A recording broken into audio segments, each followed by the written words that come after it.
Welcome to Hunters and Unicorns, the pre-sales edition of the 33 CXOs. Today, we welcome Ben Cephalo. Ben is currently Director of Product Management at MongoDB, having began his career in end-user organizations. He excelled in various positions across pre- and post-sales at BladeLogic before venturing into the world of product management at BMC. In this episode, we discover how the value framework established at BladeLogic can be applied to product management and the impact it is having on the products of the future. This is his playbook.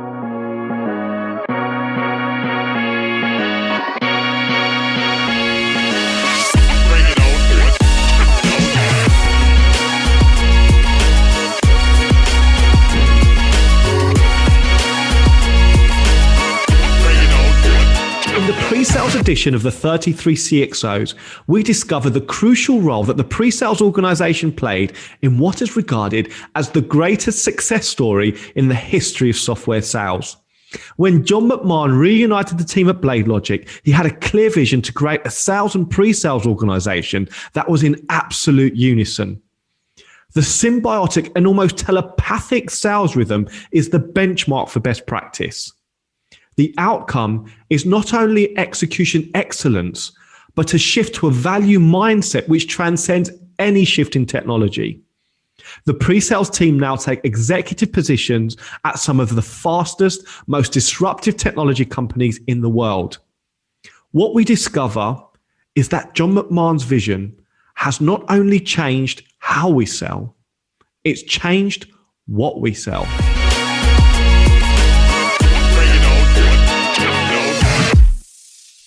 Welcome to Hunters and Unicorns. I'm Simon Kutis and I'm joined by my co-host, Patrick Harrison. Absolute pleasure to be here. And it's an honor to be joined today by Ben Cephalo. Ben, welcome to the show. Thank you so much. Happy to be here. Thanks so much for joining us, Ben. Really looking forward to this. Me too. In the way of an introduction, Ben, you're currently Director of Product Management at MongoDB. It's been a stellar career where you've been aligned to the tree, the McMahon playbook tree for quite a substantial part of your career. But I want to go right to the beginning. How did you get into technology? What was it that made you passionate about technology? Yeah, sure. And thanks again for having me. I'm super excited. So yeah, it really goes back to like early on. I think in the late 80s, my dad brought home a Tandy from Radio Shack and we hooked up to the TV. And I didn't know anything about BASIC. I think I was like 6 years old and just had a couple of computer games, had like one of the TRS-80 tape decks that was like next to it. And I really just played with that for a couple of years. But then it was what really, I think, catapulted it was two things. One, in the early 90s, my dad later came home with a Packard Bell 486 SX with, I think it was 33 megahertz and 4 meg RAM. But also at the same time, one of my uncles was working for FTP Software as a sales person in their organization. And just with both of them, really I gravitated towards technology, and anything I could ever do to learn or read or just work through, I did, which led me to my first tech job when I was 15 at one of the local manufacturing companies in my hometown. So tell us a little bit about that. So obviously that was your entry into, you joined as a sysadmin, right? That was your first kind of entry point? Yeah, it was basically like, set up as like an internship, but there was at the time, there's 2 IT people at the entire company. It's probably like a 200 person, 300 person company. Mm-hmm. And it was mainly just like desktop support or going down to the manufacturing floor and making sure those, Windows machines at the time were working right. And so for 5 months that summer, I went every day and just learned how to be mainly a Windows admin. My first email server was like a Netscape email server. They still had digital VAX that we had to support with like this really odd token ring network that still existed just for the VAX. And what was interesting, I think, was the path that I decided to take at that point was the programming aspect wasn't my main focus of interest. I loved walking around, talking to different people, fixing their problems. which if you look at my career up until, I joined BladeLogic, it was mainly focused on that, like the server sysadmin support, building servers and everything else, until I got into like the software world. And that's what really, I think, started my path and my passion towards technology in general. Sure. Did you have an idea of what you wanted to do then, or was it just a matter of kind of figuring it out? No, I didn't really have any idea of what I wanted to do. Kind of going back to my uncle when he was at FTP, he actually always talked about his sales engineers, where the sales engineers were always following the salespeople. They were the real people actually selling the software, because they were the ones that could explain it technically, and the sellers just focused on paperwork process at that point.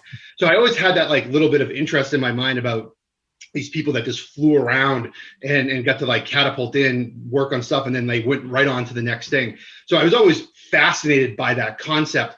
But I was young. I was 15, 16 at the time, and I was in a small town in Vermont, and they didn't really have, I would say, what technology is today from a educational perspective at high schools and elementary schools. So I just took as much classes as I possibly could in my high school, to the point where in my senior year of high school, they actually sent me to a different high school to take all of their computer classes, because I took all of them, everything from programming to networking to AutoCAD and anything that was in front of a computer, I just did. And I just absorbed as much information as I possibly could. And do you think that having that experience with such a wide breadth of technology, has that really benefited you throughout your career, do you think? Yeah, I think so, because I definitely think I knew pretty quickly what I didn't want to do, right? Having to support, the digital VAX at this ripe old age of 15 and 16 years old, I knew that I didn't want to be a mainframe person, right? I couldn't picture myself doing that. But I really liked the socialness of going around and not being just stuck in a cubicle, and being able to, someone called help desk or ticket or whatever it was back then, I went over to their desk and fixed it. And then, there was something else to go do. So I went and walked and fixed that. Right. And, again, looking at the manufacturing aspect of it, I was going from an office to a manufacturing floor. We had different offices around the area and the county, and I was constantly bouncing between all of those. So I knew I didn't want to just sit in one place, or at least to have the opportunity to have the change of scenery constantly. Yeah, fantastic. And in 2004, I believe you moved to a company called Wildcard Systems. Yeah, so I was working in Boston at the time at a supermarket chain in their help desk. I worked 11 o'clock at night to 11 o'clock in the morning. Then learning about what I did not want to do. I did not want to continue doing that. That was crazy, but it was really every night we went through a series of tests, and again, learning what I did not want to do. It interested me enough to continue doing it, because I was looking at the path ahead. What would I be doing now that would catapult me into something else? Then for personal reasons, I was like, you know what, Boston, I love it, my hometown originally. But let's go to sunnier pastures and move to Florida. And I started out a Wildcard System actually as a contractor, and it was just straight up help desk. And what they were doing is Wildcard Systems was a prepaid debit and credit card processing company. So anytime that you bought a Visa prepaid gift card, most likely that went through the Wildcard Systems authorization system, and it was all stored value cards. And they were building out a new call center. So they hired all these contractors to help build out a new call center. And there was me and this one other person, and we were working through this 2-month contract. And at the end of the 2-month contract, literally the second to last day of the contract, the person that was managing it said, hey, we have one permanent position. So if you guys are both interested in it, we'd love to talk to both of you. Well, so we went through that same day. And then the next day, and I kind of think that this one person was kind of inching me out, but he got caught lifting. These were big CRT monitors, no flat screens then. He was lifting monitors out of the box with the cord, and they didn't like that. So they let him go and they hired me. And so I got hired at Wildcard as just, again, a desktop administrator. And I did that for, maybe 6 months. And during that 6-month period, what was happening on the other side of the wall, where all the sysadmins worked, and Franklin Prea worked in that group as well, they were going through buying BladeLogic. I had no idea that this was happening. I was very much on the desktop side.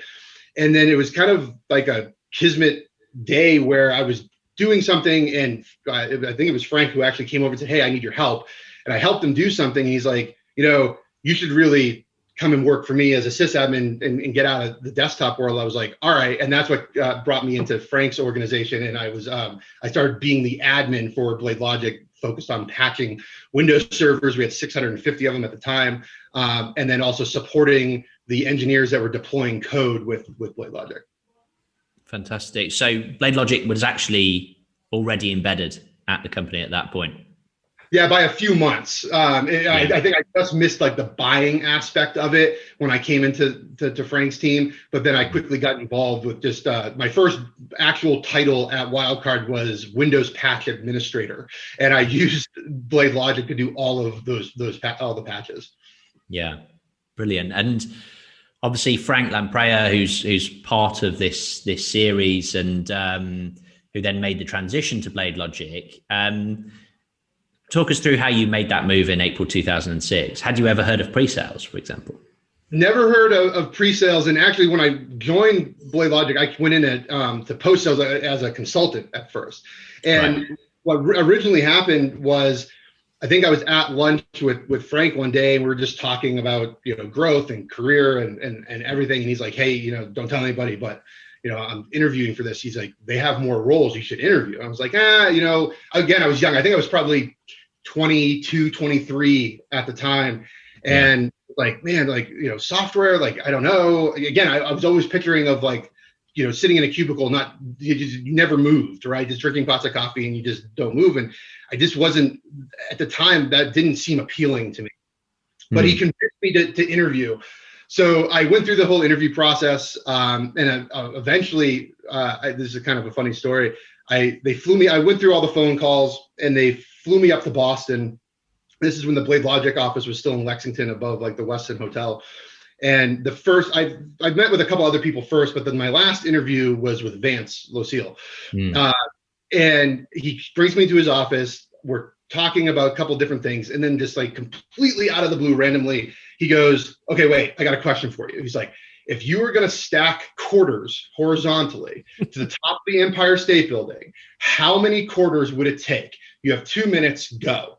And he started typing on his computer again. And I'm thinking, like, what is going on? Like, why, like, what is the purpose of this? But I was like, okay, I took the time, I thought about it, took the 2 minutes, and he stops typing, he looks at me, he's like, "So what do you think?" And I gave him an answer, and he's just like, "Okay." He's like, "How did you come to that answer?" And I explained it to him. And I don't know if this is true or not, because I don't remember my answer, but he's like, "You were within 5. That's amazing." And then like, he's like, "Okay, thanks. I'll talk to you later." And so I don't know if that's what got me the job or not, but made me, and I went and looked for it, and I did find it. When I left that interview, I searched for how this would actually happen, and I wrote it on a business card, my old business card from Wildcard, and I still have this today. And so the actual answer is like 253,245. And I definitely did not get that answer, not that I remember, but it struck me as like a moment, and I was like, I'm going to write this down, because you never know when this is going to come up again. And I mean, that was 14, 15 years ago now, and I still have it. So after that, I got hired at BladeLogic, and I started in the consulting, where after the sale, I was doing the implementations. I was flying out to all the different customers and actually doing the installations, education of the end users at the company sites that just bought Blade. So now, if you were to kind of reflect back on that, why do you think they did hire you at the time? I think I was young enough to not know what I was getting into, because consulting is definitely hard, number one. But number two, I don't think at that time, I mean, BladeLogic was still young, right? And I don't think they were having a chance to really hire people that were customers, right? They were hiring engineers or people that were software developers to be consultants, or other sysadmins, and they were like Solaris admins that were like such a specialty, and they were teaching them BladeLogic. And they had this ability to hire someone who understood all the sysadmin aspects of managing a distributed system, or just operating systems at that particular time, but also knew enough about BladeLogic to get really into trouble. And they were scaling like crazy and needed people. So I think, I hope they actually liked me, but at the same time, I think they were looking at the skill set and said, this is someone that could actually hit the ground running. And I think the first week I was there, I went to Boston. I think it was also during sales kickoff. So at that time they collaborated, or they brought all the consultants, SAs, and sellers in together, because there's not that many of them from a worldwide perspective. And the second week I was there, they flew me to a customer site, and I was shadowing someone else, but I was contributing right away. And that's probably not, like, especially then, was a norm from like getting a new hire. So I think all of that combined, in my ambition, in my excitement to do it, I think, definitely helped me and aided me to get a new job. Yeah. Were you aware of the kind of company you were coming into, the growth, the culture, the potential of the organization? Not at all. I was very naive, never had done this before. And, all the other organizations I worked for, everything from the manufacturing company to the fiber optic company, which was another manufacturing company, to working at the supermarket and everything else, it was very much just geared towards, I'm a user of software, I manage the software, and I call the software vendor when it breaks, right? And that was my view of software. And now this is a complete 180, where now I am the vendor, I am the software, and that was a totally different role. So I had no idea what I was getting into. But what I've come to learn from all of that is that, and even into the product roles today, the most important thing with all of that is that I had customer empathy. I didn't know I had it at that point in time, but I did bring the empathetic aspect of using software to my skill set. And till this day, that is still something that I look back on and think about. And I still think it helps me every day with my career. Yeah, it wasn't well, I'll say a smooth transition for you, because you actually had cold feet not too long into the role. Just talk to us about the early challenges that you faced in kind of bedding in at BladeLogic. Yeah, there was a lot of, besides, it was actually not something about BladeLogic per se. It was more about what I was doing. And I was on the road every week. I was home for maybe 24 hours. And then I was back on a plane, which, a big part of me enjoyed, but a big part of me who is a natural homebody, even though I love to travel, every other week is something that it's kind of daunting, right? And again, I was young and a little naive, didn't know what I was working for and didn't know what I actually had. And at the same time, the company I came from was scaling like crazy. They needed experienced people, and so they wooed me back. So coupled with them reaching out, as well as my completely hectic travel schedule, I was like, all right, like, maybe this is not for me. And to Vance's credit, like, Vance spent a lot of time with me trying to convince me to stay, offered me other roles and everything like that. And it was just my I think my juniorness of working for a software company. I was just like, damn, man, like I just have to do this. But then I quickly learned that it was an awful mistake, and everything that I thought I loved about my old position and didn't enjoy about my new position was completely wrong and off and completely off base.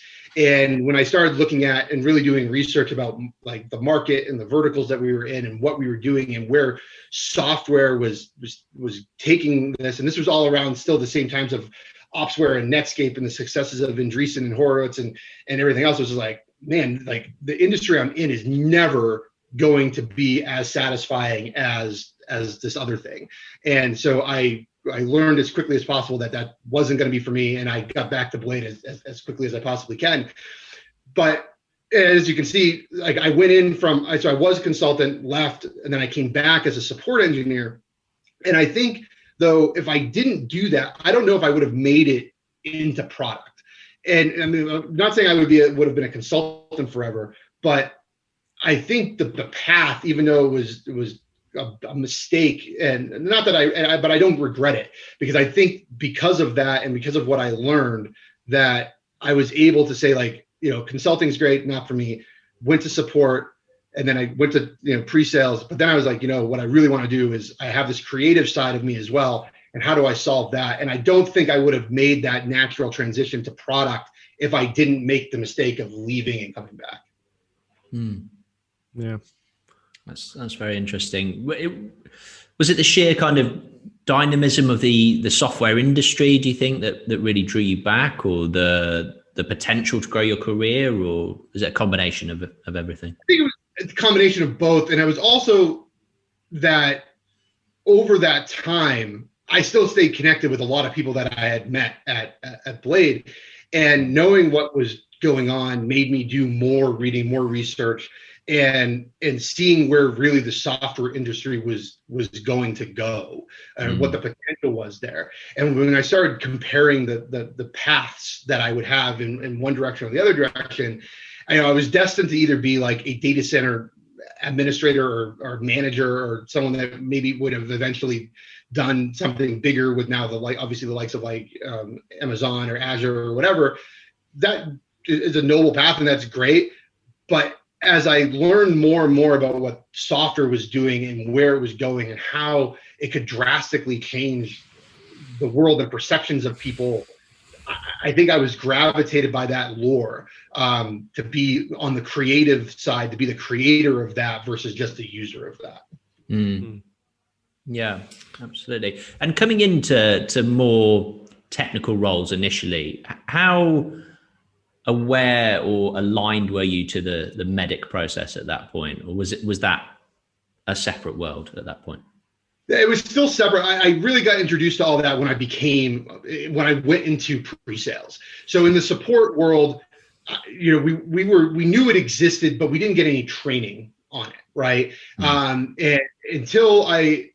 what was interesting about the whole support role is I didn't necessarily want to be that role, but I did it for two reasons. One, Phil Pergola really enticed me to do it. Two, I really wanted to get back to BladeLogic, and I was willing to do pretty much anything. I probably would have been the janitor if they let me. And three, I thought of it as a way that I could still have all of this customer interaction, still learn from customers, and be able to bring back like valuable intelligence, or so much of like how they were really using it, and to be able to be a conduit into there. Because now I've been the customer, I've implemented it. So in a sense, I was a customer, but also worked for the vendor. And then three, now I'm supporting it. And those might sound very similar, but they're vastly different, right? And being able to support it at this is vastly different from implementing it, and is vastly different from just using it. So I did look at it as a way to learn the software business in just a different point of view. So I took it and I did that for I think about a year and a half, and then I got into pre-sales. And really, I always wanted to get into pre-sales at that point, but there just wasn't a spot for me. And so until there was a spot, I did pre-sales. And then when there was I did support, and when there was a spot, it was actually on Song's team, and I went to work for Song as a pre-sales engineer. Sure. So just to skip back in time slightly, so you rejoined BMC October 2007, which was just before the IPO and subsequent acquisition, I believe. Yep. How did that come as a surprise, or how did you react to that news?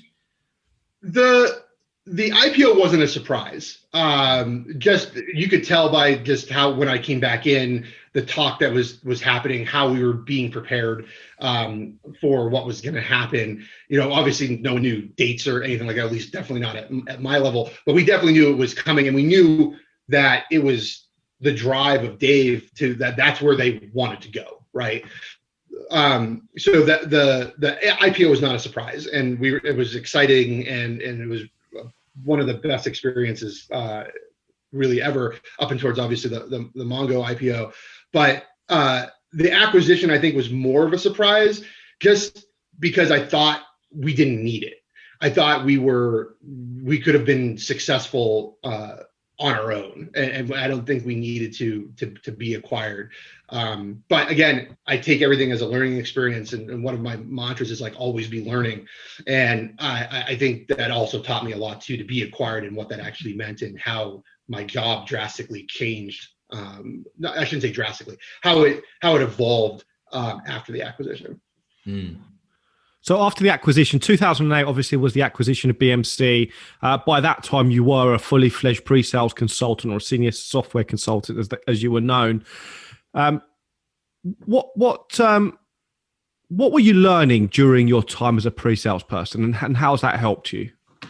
Yeah. So what they really instilled in what the force management and the value framework and Medic and everything really teaches us, pre-sales engineer is really how to be a partner with the seller, right? I'm sure there's probably a better definition that someone at Force would say, but really at the end of the day, at the highest level, to me, that's what it meant. It was how to know the angle of which the seller was going to go into this company and pitch software. And pre-sales was such a big part of that.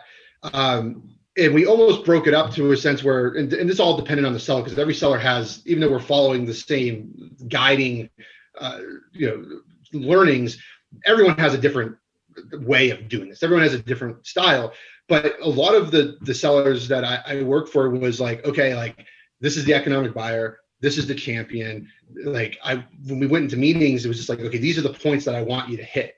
And I'm going to be focused on this aspect of it with the EB, and you got to really win over the technical champion and know what to show them and what not to show them, and really focus on their pains, right? And we of course now know that as like their required capabilities, getting those out of them so you could properly plan a POC where it focused on their required capabilities, and we could tailor that POC to solve their problem, to solve their pain, right? And so what it really taught me was how to maneuver with the seller to hit every single one of those gates, to hit every single one of those steps. And really what it ended up doing is developing almost like a tribal language between the seller and the pre-sales engineer. Mm-hmm. So that's one of your playbook elements, which is Medic is a language, right? So you see it as an internal way of communication.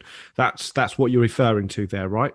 Absolutely. And still to this day, Medic gets described in a lot of different things. But to me, especially as a product person now who at a company that follows the same playbook, I don't go to any meeting before the sale with a seller or on the phone or a Zoom or whatever without asking, okay, like, who's the EB? Who's going to be in the room? Is the champion going to be in the room? Is there any people that are against us, right? What are the required capabilities? What have you told them so far?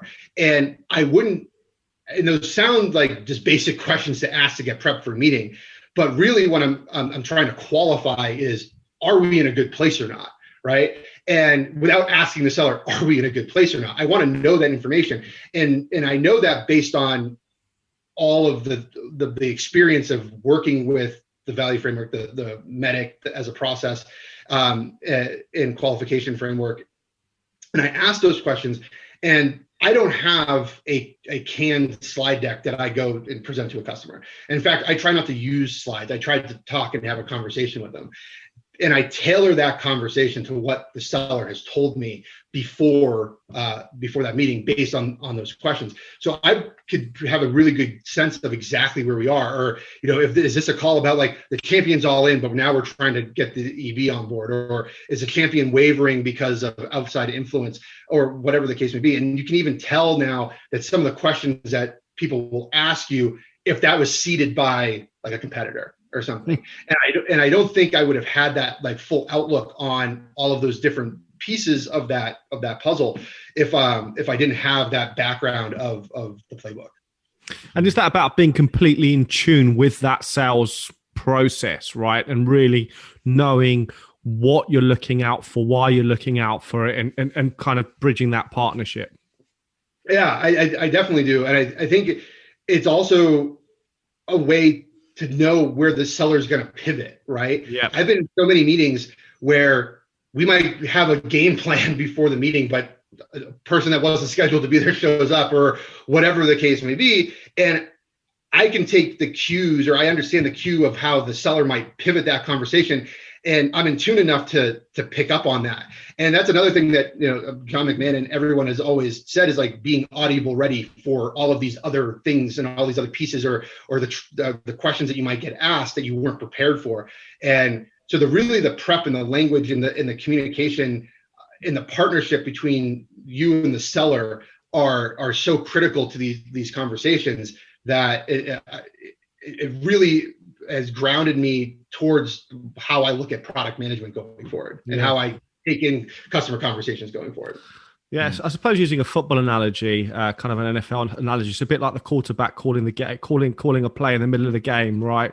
So sometimes you have to obviously change the call of the play, and I suppose it's about being kind of battle ready almost. Do you think a lot of so John McMahon is obviously known for making sure that everyone knows their core differentiators, they understand what the kind of different business cases are. Do you think that training enabled you to be able to kind of pivot in those kind of real life situations when you're in there with the clients? Do you think that was what the training was enabling you to do?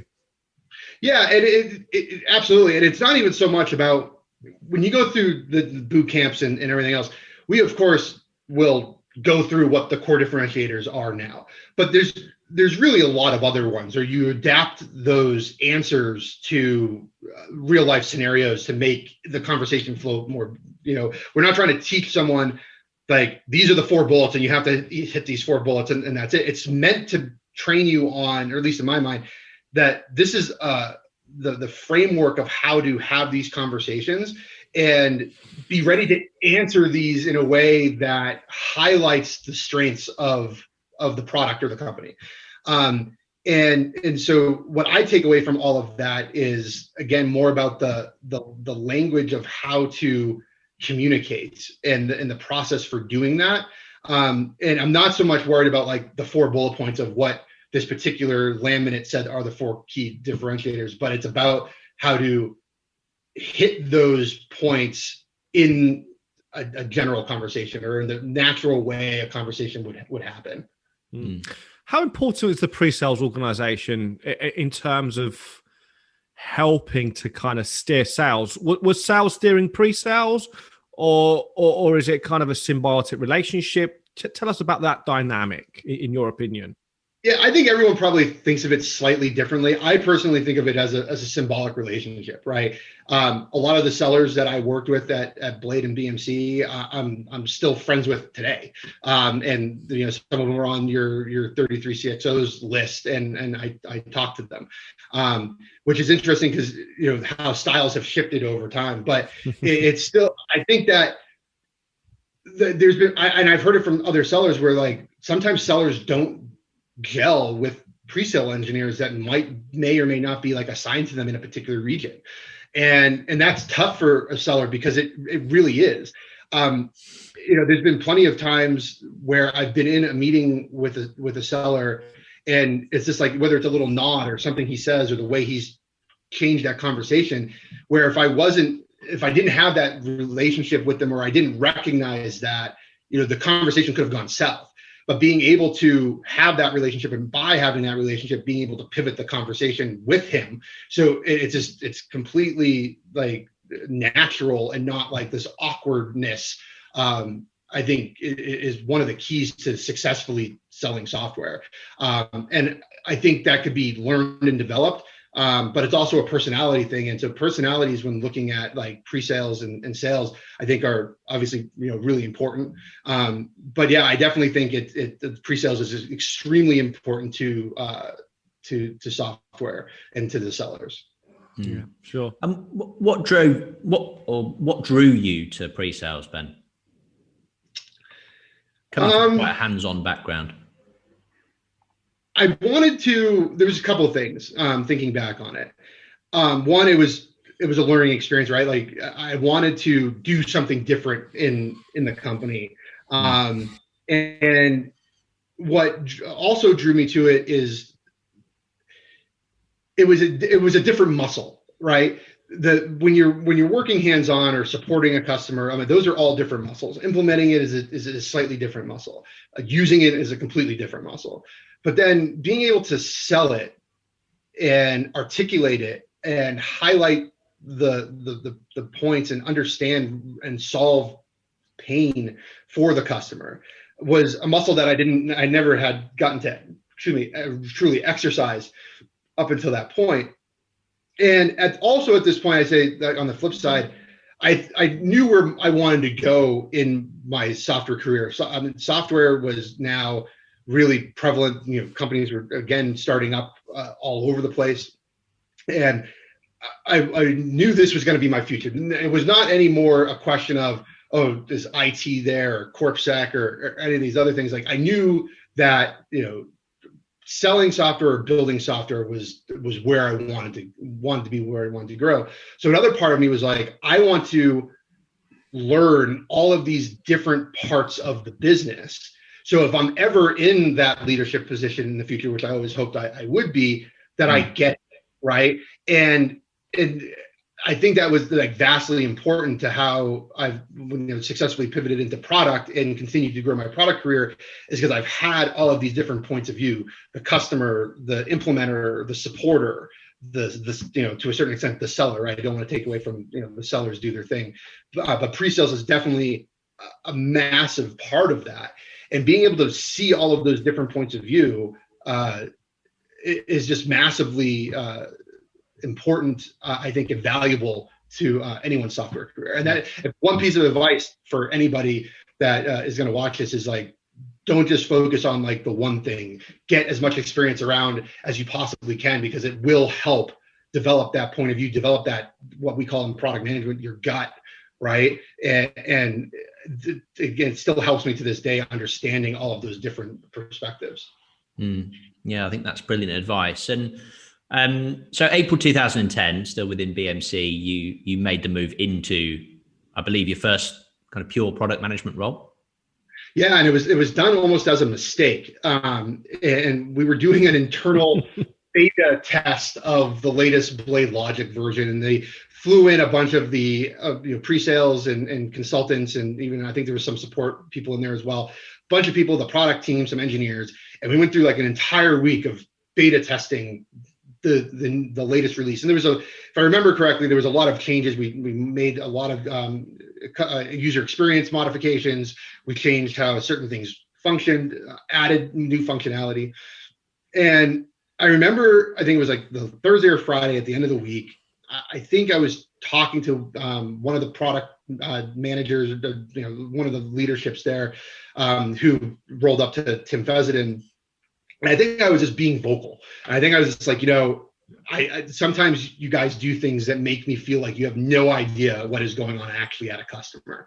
And I think, and I probably was being a little harsh, and but I was being honest that like, we didn't really think about the experience. It wasn't about the functionality. It was about how the person or the user was going to actually utilize this functionality. And a couple of hours later, he came back to me and goes, you're right. Do you want to be a product manager? And I was like, oh, I didn't think you were going to say that. And he's like, no, but seriously, I have a spot, and I would love for you to think about this. And I was like, all right. And I think later on that night, I talked to Tim, and I knew Tim from pre-sales days as well. And I was like, all right, I'll give this a try. And that's how I got into product management. It was really my loud mouth did it for me. I wasn't at that time looking at, I was always interested in what that side of the business was, but I wasn't looking for it at that time, but it was as good a time of any. And so I made the plunge. So what is product management? Yeah, so people ask me that a lot. I actually ask people when I interview them, what does product management mean to you? I describe product managers in three different buckets. And the first bucket is the 100% outbound product manager, which is now, to me, more of what we would call today almost like an evangelist, right? Someone that is just focused on customers, or doing presentations and for conferences, or any potential way that they could almost market what you're selling or what you're building to the general world, with the slight difference of the credibility factor, right? I think, marketing does a lot of things, but when you're talking to certain audiences, especially, with inside MongoDB, where we're constantly selling to a very developer-centric audience, credibility is vastly important. And so to me, like 100% outbound product manager would just focus on that aspect of the world. And you might say like, well, that kind of sounds like DevRel, but it's different because the product manager also is in the product org and is able to articulate everything that they're hearing and doing in the field and be able to bring that back to core product management for either whether it's ideation or features and functionality that don't yet exist or need to be improved or whatever the case may be. But they're able to bring that back in a product-centric way versus just submitting like an enhancement request.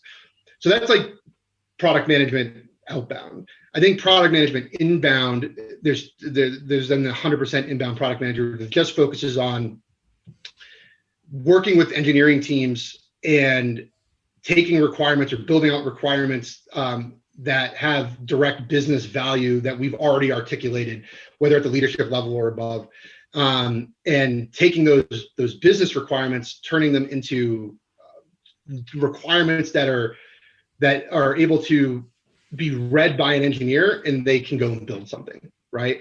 In a sense, that's what product management does. They're able to articulate both sides of the spectrum of understanding what the business needs or what the sellers need or what the market needs, turn that into actual requirements that can be acted upon by engineers.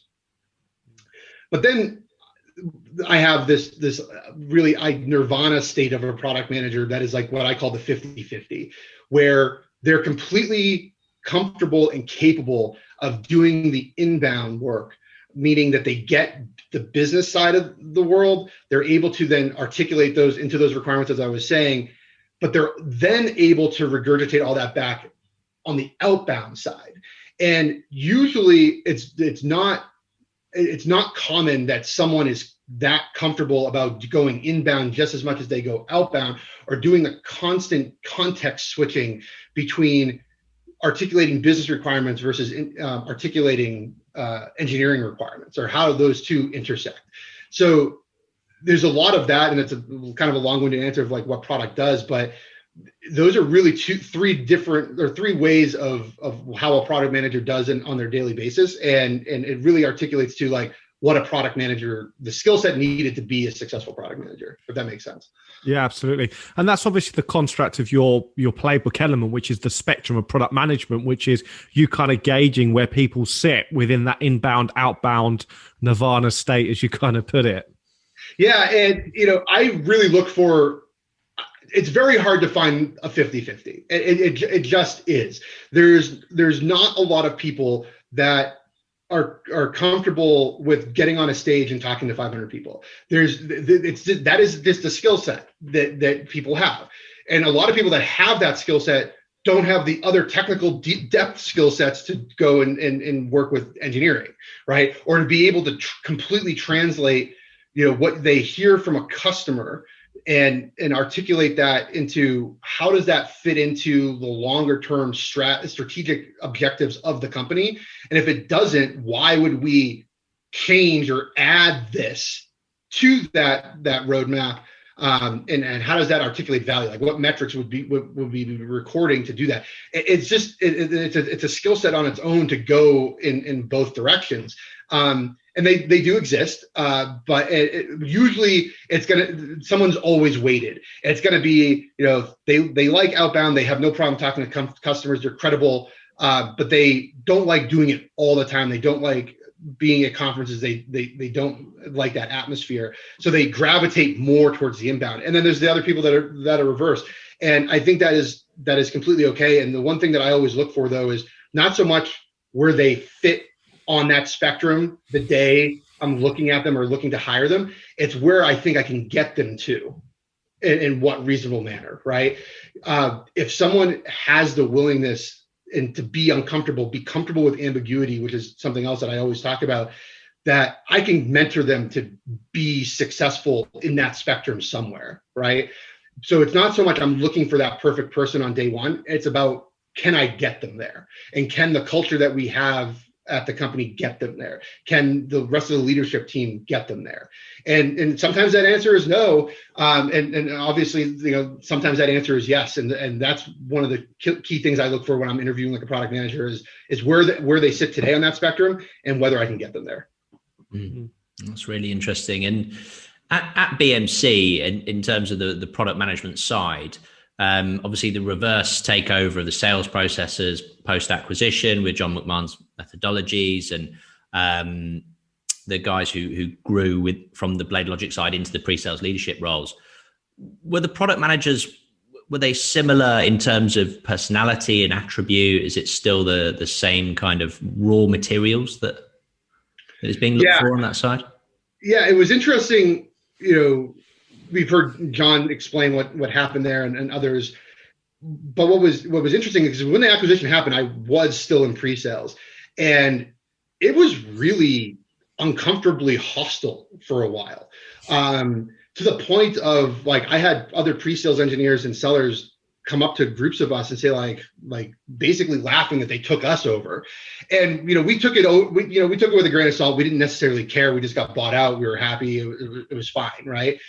And obviously, we know what happened from a historical perspective with all of that. And when John and Dave really cemented themselves into leadership at BMC.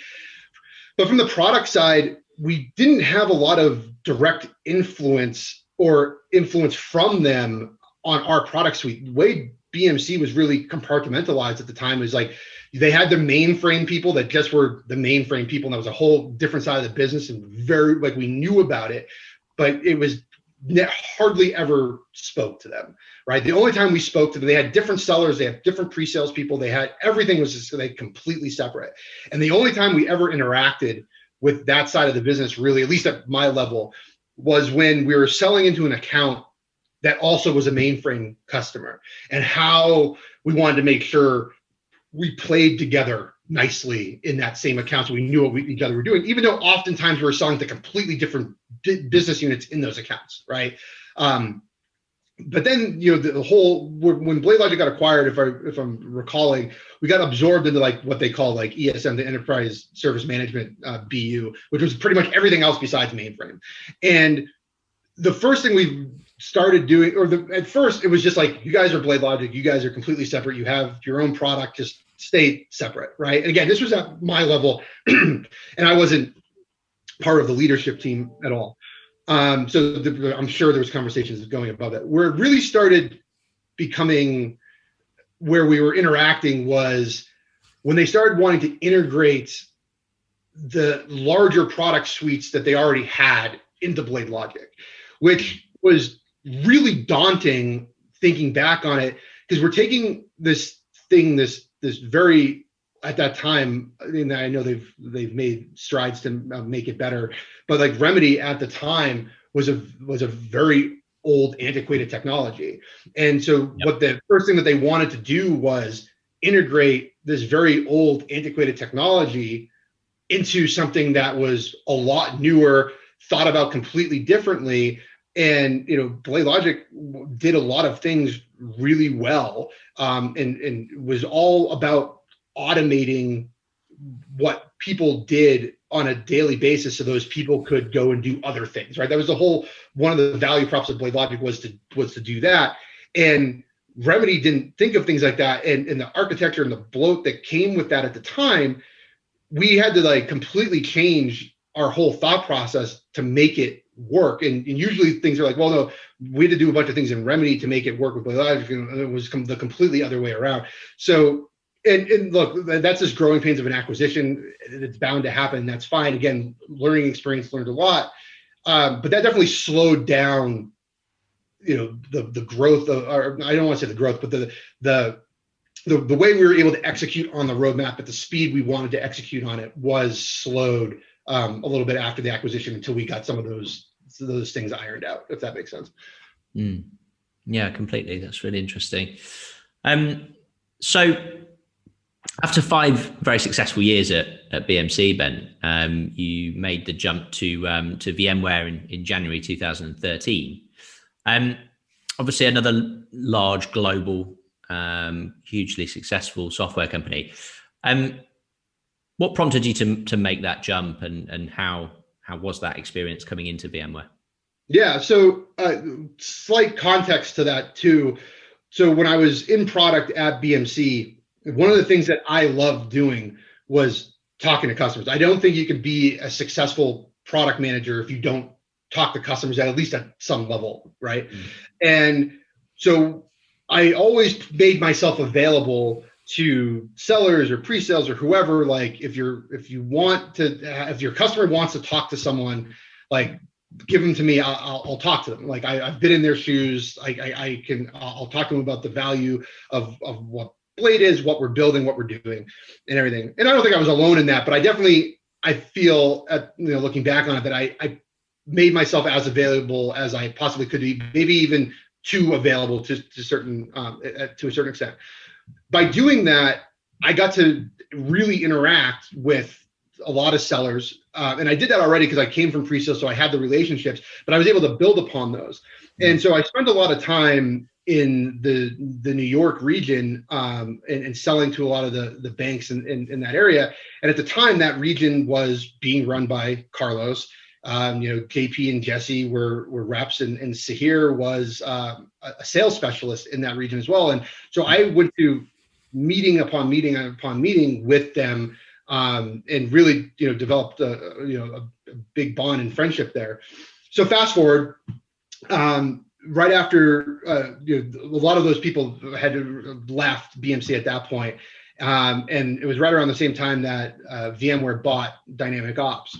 And so Sahir and I had always stayed connected, and he landed in VMware, he decided to stay and had a new role there. And so he called me one day and he was like, hey, like I'm building out this new team. You should come and interview for this. And I was like, all right, well, what is it? And he's like, well, it's not product. I was like, okay. He's like, but you have like direct a conduit into product, but it's really going to be like almost 100% customer facing besides that direct conduit. And we're going to call this team the cloud evangelists. So I was like, all right, had no idea what that even meant. During my interview, I think I asked everybody that was interviewing me, like, what does this mean to you?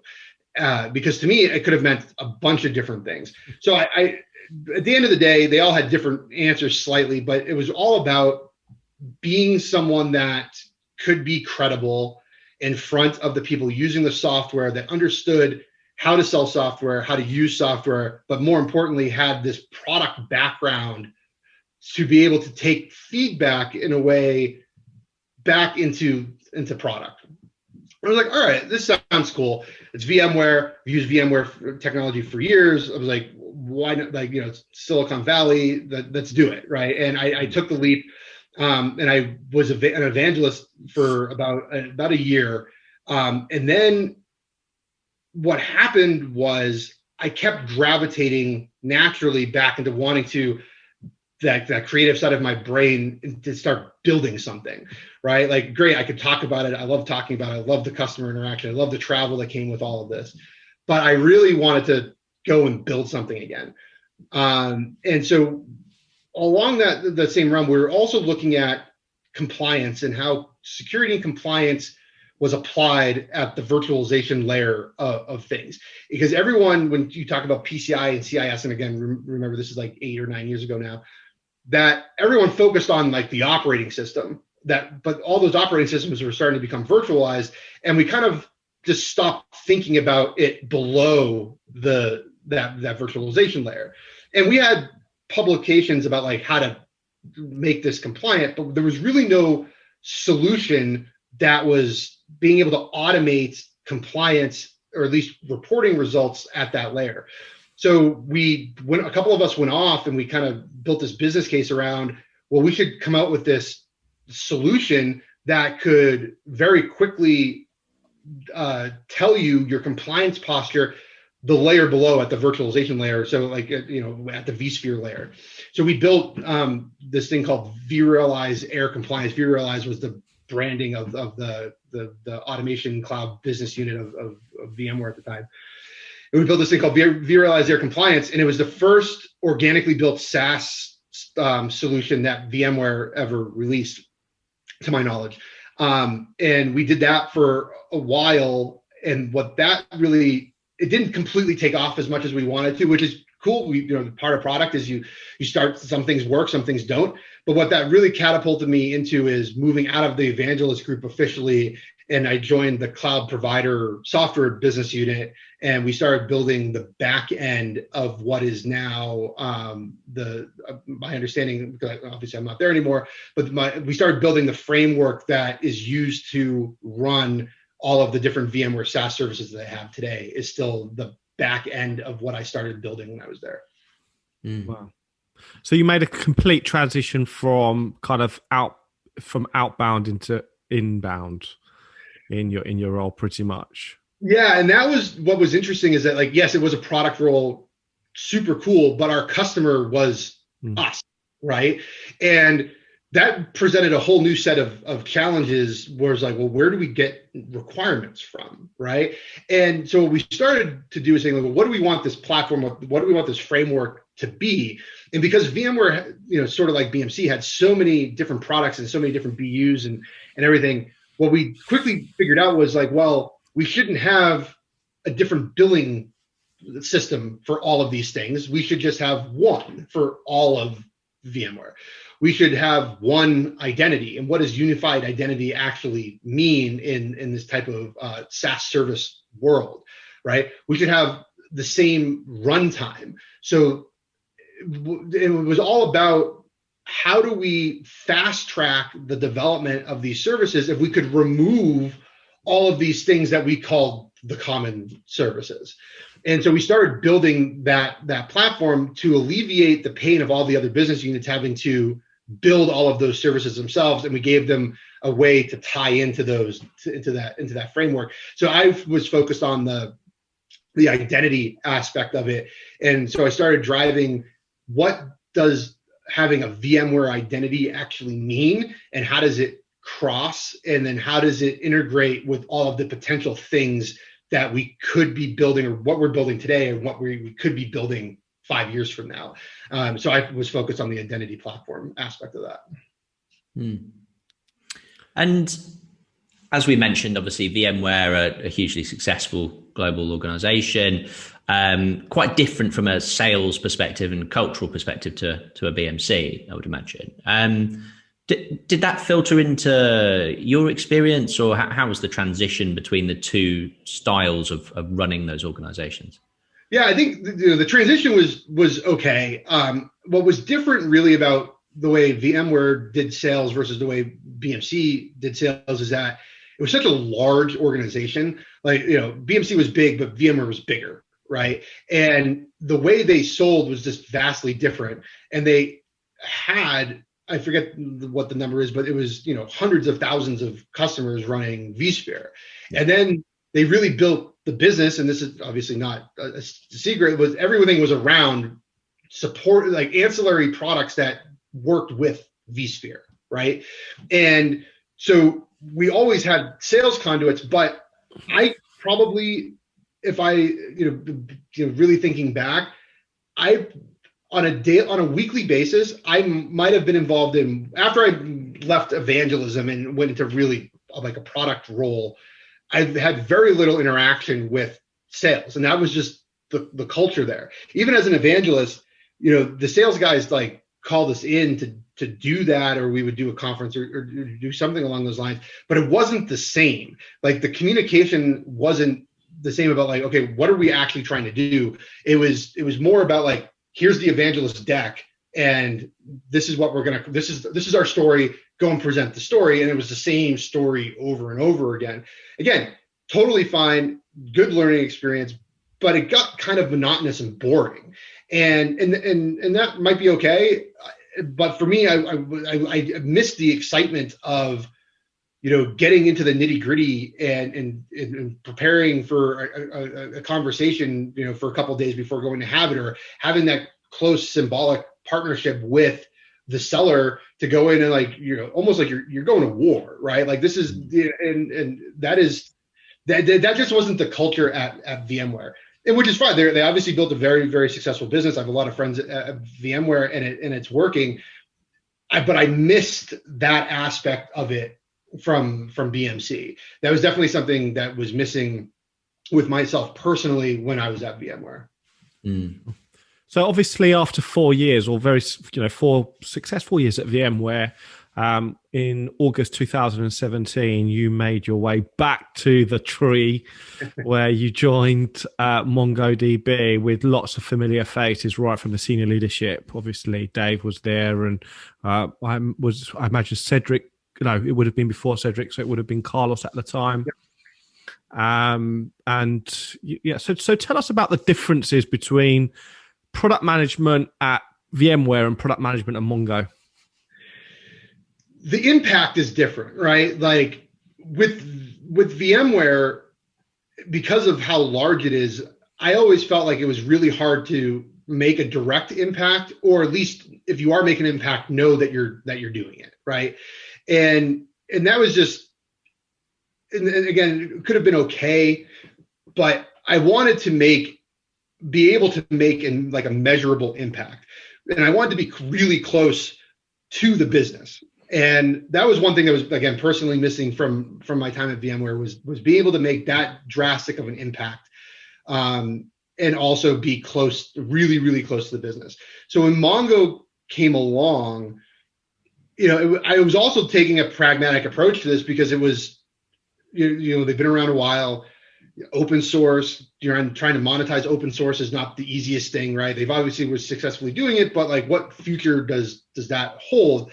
I was really questioning that. And I don't think I would have gone if it wasn't for the people that were there, right? Like, I had a lot of trust in Dave from previous experiences, Carlos as well. But it didn't stop there. It was everyone else that was involved. It wasn't just, Carlos. Like, half the people working for Carlos were from that same, that same tree, right? And so it was I knew that if the product did what it said it was going to do, number one. And number two, this thing that we just had launched at the time, it was before me, was Atlas. If this is at all meets what we could do, I was confident that we could execute from the sales side, right? The playbook was there. McMahon's involved, like the keys to success were there. So then I started really doing a lot of research about the product and like, well, how does it work? Because I did some work with databases before, but I wasn't a database expert by any means. And I don't think I'm a database expert today. So I really started digging into the technology, who is using it, success stories. And I was like, all right, if this is all true and coupled with the execution, I know that this group of sellers can do, like, this is going to be a rocket ship, right? It's just it's not a matter of if, it's a matter of when. And so we went through, interview processes and everything. And I was always asking those questions. It's just like, is the talk to me about the core product. Like, how is it built? And like, how is it architected? I wanted to understand all of this because I just was coming from this world of, we were building a SaaS from the ground up, right? So I was a little bruised slightly, just from, not in a bad way, just knowing how hard it was, right? And what I came to find out is, at that time, all the problems that we had at VMware, just getting going and truly understanding what we wanted to build and how to build it and the right way to build and the wrong way to build it, they had already figured all that out. And so it was like, all right, so now it's just about like, making it better, or, enhancing it and really having this impact to that business. And so coupled with all of those things, I was like, all right, let's do this. And so I made the jump to product at Mongo. Mm. So you joined in August 2017 as senior product manager for cloud. Am I right in saying that was a fairly recent pivot in the portfolio for MongoDB? So MongoDB always had a cloud product that was called Cloud Manager. But what was new is Atlas. Atlas was about, I think, like 9 months old at that time. Yeah. And what they did was, the cloud side of the world also owned the management products of the core database. So the first thing that Sahir had me work on when I joined was backup, and I was just like, man, like this is like, how exciting could backup really be? Like this is easy, right? Like you just back up data, like just put it somewhere, take a snapshot. Like it like, why is this like a problem? Well, little did I know, like it's a very complex problem with complex solutions, and mainly that's driven by that you would think every customer has the exact same backup requirements, but they don't, right? There's different levels of data classification. There's different compliance rules, whether you're in banking or in healthcare or countries, which has been completely kind of flipped now with the CCPA and GDPR. Like everyone has these very, very complex backup requirements that have to be solved, right? So I quickly learned that this was a little bit more exciting than I thought it was going to be. And so I joined, and I just focused on backup for like the first 9 months, I think. And I think I surprised myself in the fact where like I was excited to join. I wasn't 100% excited about backup. I will say, fast forward 3.5 years later, we made a bunch of changes. We really focused on newer technologies on the way to do it. And I really became passionate about backup, which was surprising to myself, and to the point where like I actually still personally own it, right? So the way backup works today inside of Atlas Cloud Manager and on-prem with Ops Manager is still something that I personally write requirements for, even as my responsibilities have increased, and I responsible for a much larger portion of the portfolio. I still personally own backup. And one day I'm sure I'll have to give it up, but it's just something that I still have the same roadmap I started about 2 years ago after I came on board, got everything on even keel. Really, we made a lot of different improvements to it.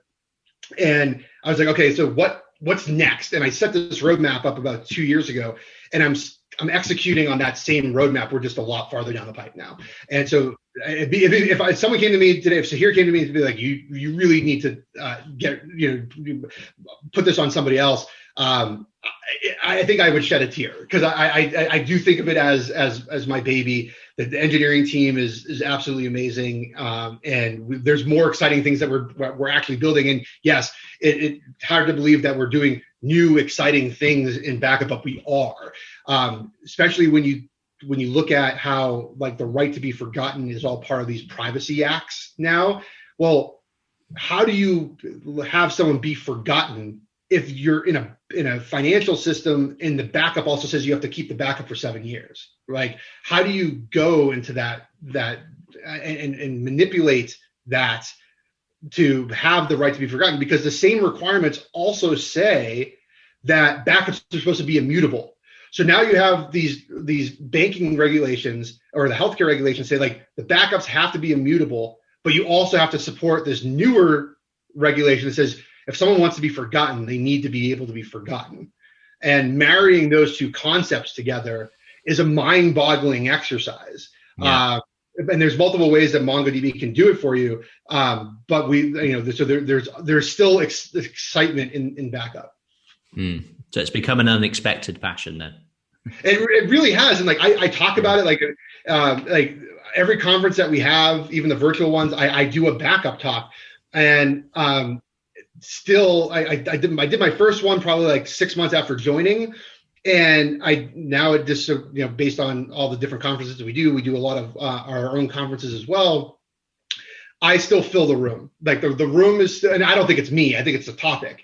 It's that everyone still has this problem, whether it's cloud or whether it's you're still working in the on-prem or self-managed world, or the boat that I really want you to be in is that you're trying to take your workload from self-managing it and bringing it into Atlas.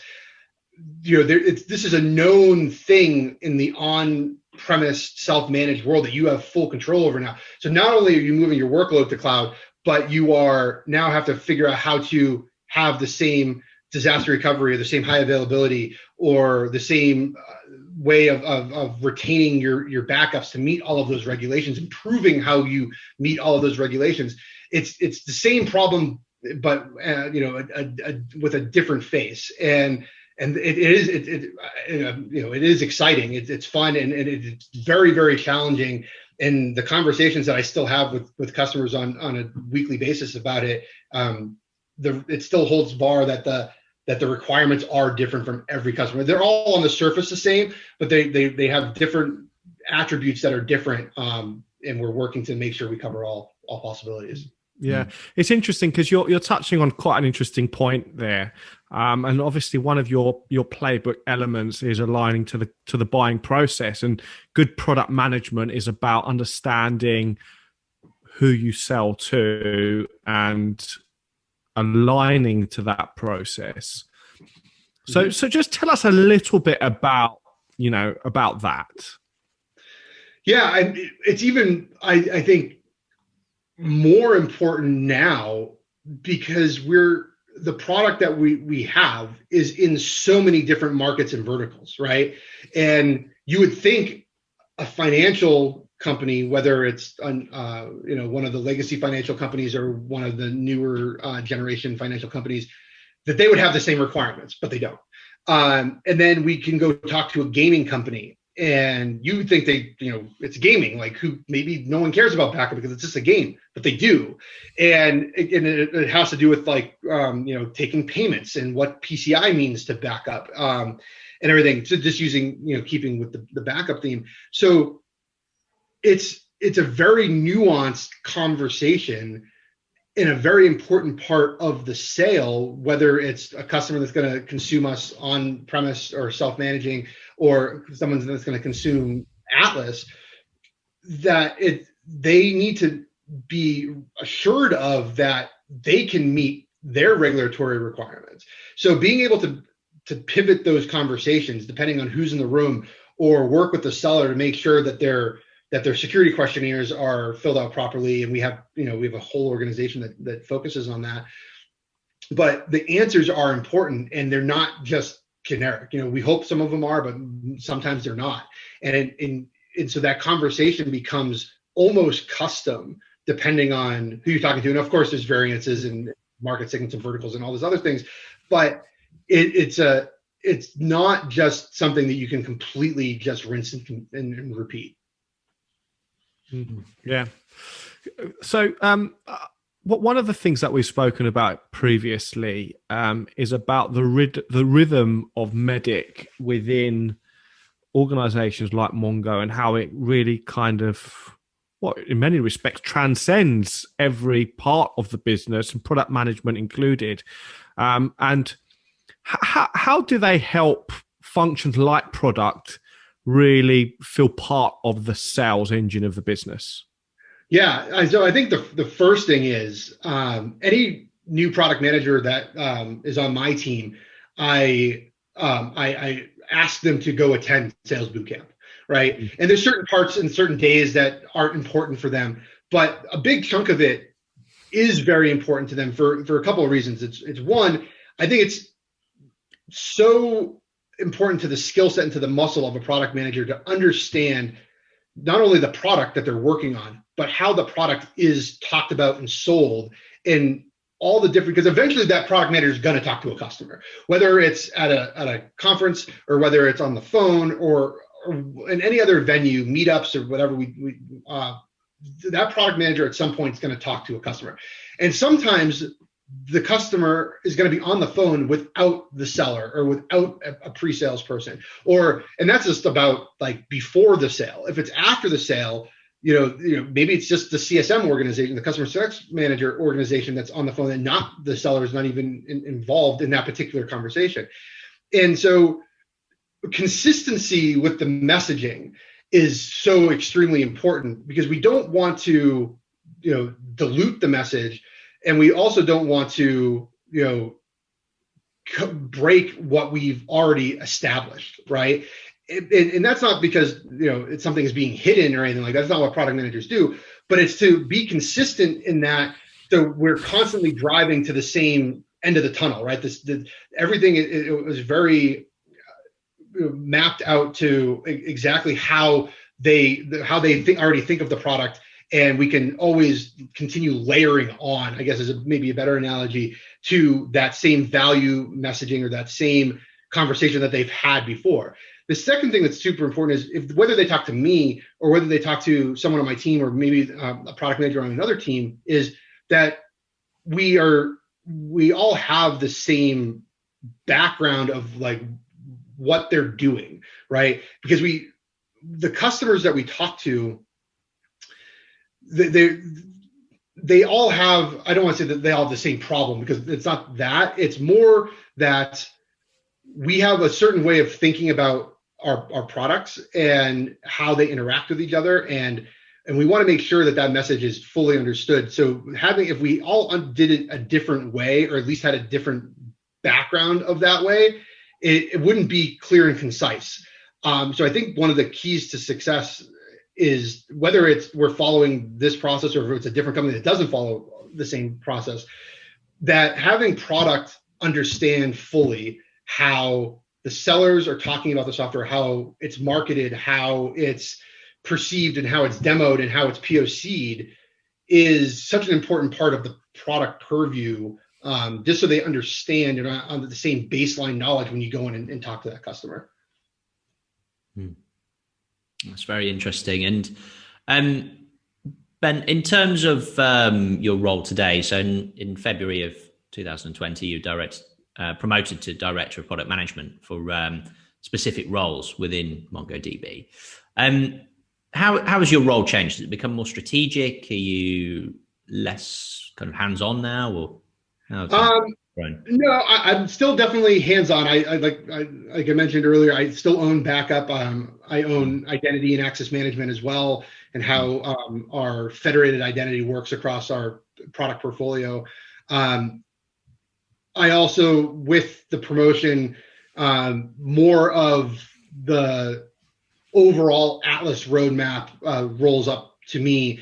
And, I really actually hate talking about it in that way, because it makes it sound like I'm in full control and I'm driving the ship, and it's not, because it's such a collaborative culture between, leaders above me and leaders below me, and the product management team and the engineering team. So it's not any one person that's doing that.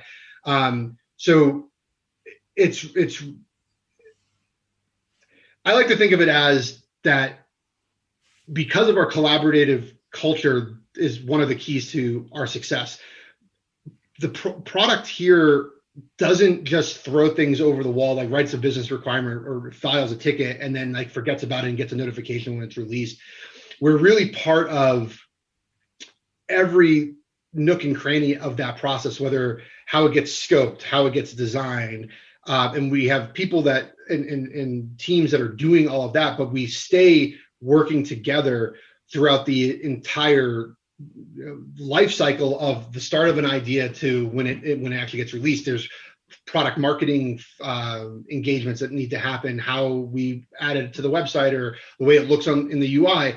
Every little piece, the product manager is part of that. So the way I think of it is, I'm making sure that we continue following that process, and that there's no, I don't want to say deviation, but it's working with all of those, making sure everyone is on that same page to drive that strategic alignment. I think that's part of it. I think then the other part of my job is, of course, the strategic conversations, where we're going, as well as then the third part is the customer engagements. I like to look at my calendar at the beginning of the week and see a good balance of that 50-50. Some weeks are not that. Sometimes it's more inbound, sometimes it's even more outbound. But I'm always still talking to customers, and I'm always still interacting with engineering as we move through the roadmap and in every release of what we're doing. But the involvement isn't just, the success isn't just on one person; it's on all of us.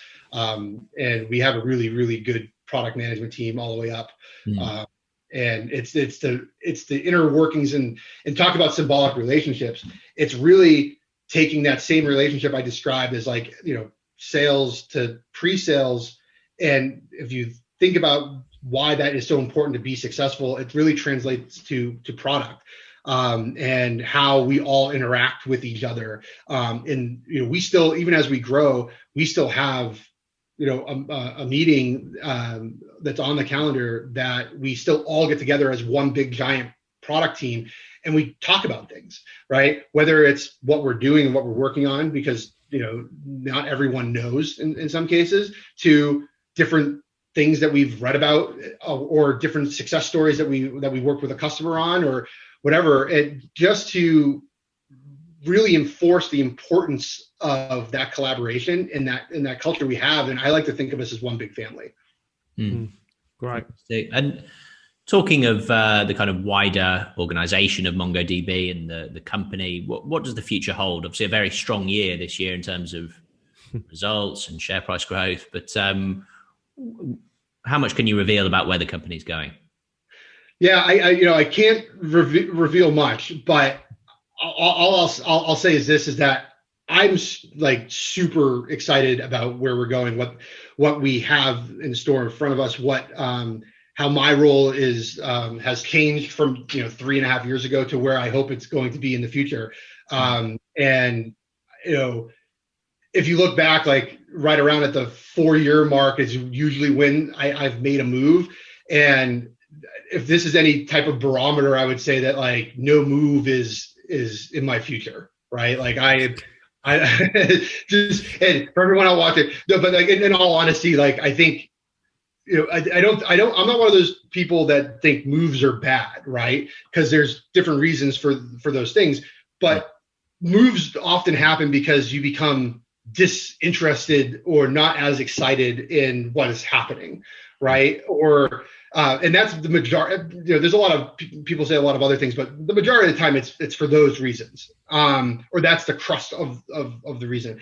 But I am so not even close to being disinterested with what we're doing or where we're going or what the market holds for us. And I was reading something the other day, and of course, MongoDB is all about data. And I was reading something the other day that in 2020, 1.7 megabytes of data is generated per second of everybody that's on Earth, right? Wow. And they're expecting that to double by 2025. Really? So that is a massive problem space to be in, right? And then when we couple that with all the other ways that we're generating data and what 5G is going to hold for IoT, and I think like we've just even touched on the VR market, right? Like, and that's going to generate even loads and loads and loads of more data. So I just think like this is something that is that space, if you just try to put that into raw numbers of how much data actually exists, like the things that we could be doing with it is what is exciting me, and why I'm like, I don't see myself being bored, not for a very long time. Patrick, go and buy those shares. Already have. Go buy those shares, yeah.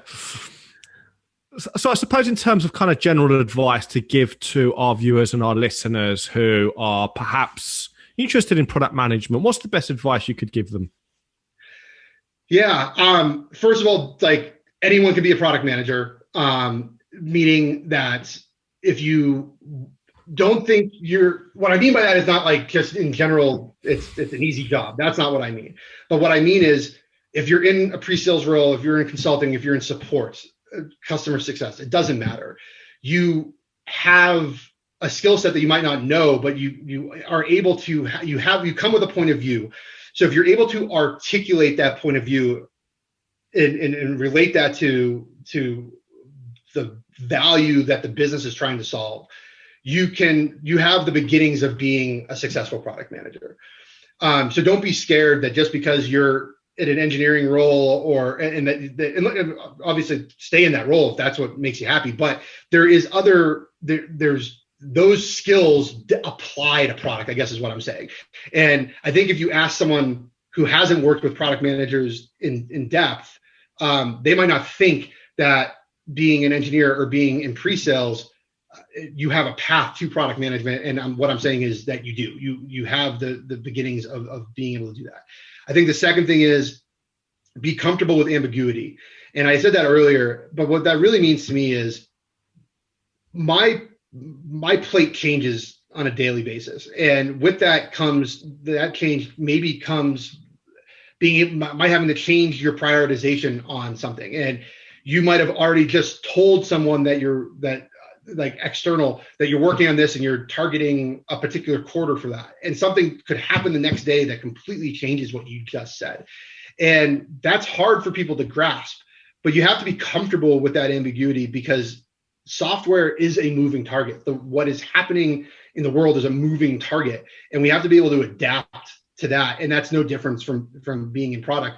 And it's not just about taking requirements and talking to engineers about them. It's also the context switching that you have to get used to in a product role, where you can look at my calendar on a daily basis. It could be engineering, customer, engineering, marketing conversation. Then let's have a meeting about metrics and growth. And now we're back to a customer conversation. And being able to get into a mindset that you're constantly switching the context of what you're talking about in completely different subjects, I think is something you got to be comfortable with. And then the last thing is you always have to be willing to learn and always take the advice from other people. And what I really mean by that is, still to this day, I learn something new every day. Whether I'm talking to a customer, whether I'm talking to a seller, or whether I'm reading an article, there's so many different things that come into play just in general life that come back into that I take into to be a product manager. And the thing with that is empathy. And you have to be able to have customer empathy to be able to design good products, in my personal opinion. You can do all the research you want. You can get the metrics. You know what the success criteria is. But until you can really put yourself into the customer's shoes and really pretend that you are the customer and feel their pain, you're not going to develop a good product. And I think we do a really good job of that. But that is another key to being a successful product manager, is that to be able to have customer empathy. Great advice, great insight there. Thank you so much. So this is the point where we summarize on what we've heard today. And I think what's been very, very interesting is that the 33 CXOs is a story about the incredible success of a group of sales execs that have gone on beyond beyond the boundaries of what they should have achieved, and are now leading the fastest growing technology companies. Now, within the pre-sales series, what we're setting out to do is really understand how significant is the pre-sales org in that story, and also how much of what they have actually, the foundations that were set back at BladeLogic, have affected the way that we sell technology today. And I think what we've discovered today, and I've really taken from today's session, is that a lot of the mindset and the nucleus of what you learnt at BladeLogic, and that kind of approach of understanding the customer, understanding the value of the customer, if you go through the journey that you've been through from pre-sales all the way through to where you are at product, it shows us that mindset is now building the products of the future. So not only are we talking about the profound impact on how we sell, but we're also talking about how we're changing what we sell. And I think that when you take that into the context of of how significant this moment in history was, I think that's really a kind of almost a mind-boggling and really profound takeaway. So thank you so much for taking the time to speak with us today, Ben. I know it's been a fascinating and really, really interesting conversation. Thank you so much for speaking with us today. Thank you, guys. I had a blast. It was cool to dive back into the past, and couldn't agree with your summary more. Yeah, it's been brilliant to talk to you and hear your journey as well, Ben. So thank you so much for joining us. Thank you. So to our listeners and to our viewers, that's all for today's show. We hope you've enjoyed the session. There's lots and lots of content available on our blog page, so please do check out somuchsoap.com/blog. Please remember to subscribe, share, comment, like, and would love to hear from you. So That's all for today's show, and we look forward to welcoming you back very soon. Thank you.